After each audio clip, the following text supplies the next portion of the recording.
ya tamaa ya mali, kwa sababu ya tamaa ya macho, kwa sababu ya tamaa ya mwili, kwa sababu ya tamaa ya fedha, wameniomba kupita uwezo wao.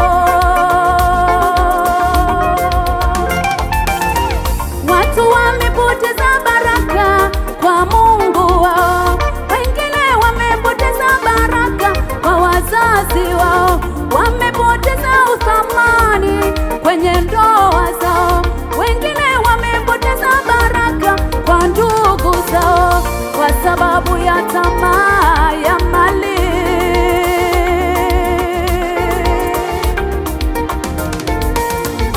Esau aliugawa uzaliwa wa kwanza, akapoteza uthamani kwa Mungu wake. Esau aliugawa uzaliwa wa kwanza, akapoteza uthamani kwa ndugu zake. Usiugawe uzaliwa wako wa kwanza kwa sababu ya maisha ya dunia hii. Usipoteze baraka ya wokovu wako, kwa maana wokovu wako ni wa thamani.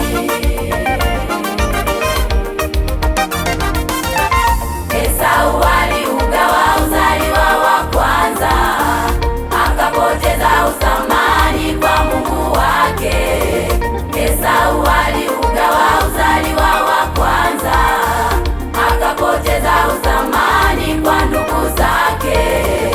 Usiugawe uzaliwa wako wa kwanza kwa sababu ya maisha ya dunia hii. Usipoteze baraka ya wokovu wako, kwa maana wokovu wako ni wa thamani.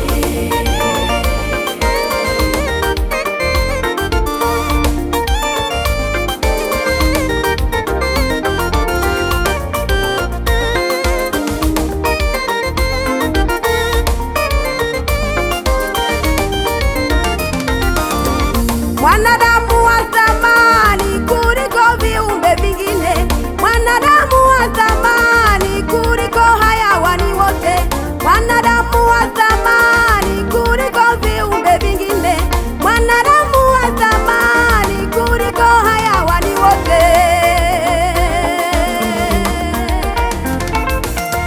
Mfano wa sura yake, kazi ya mikono yake, watu wa milki yake katika ufalume wake.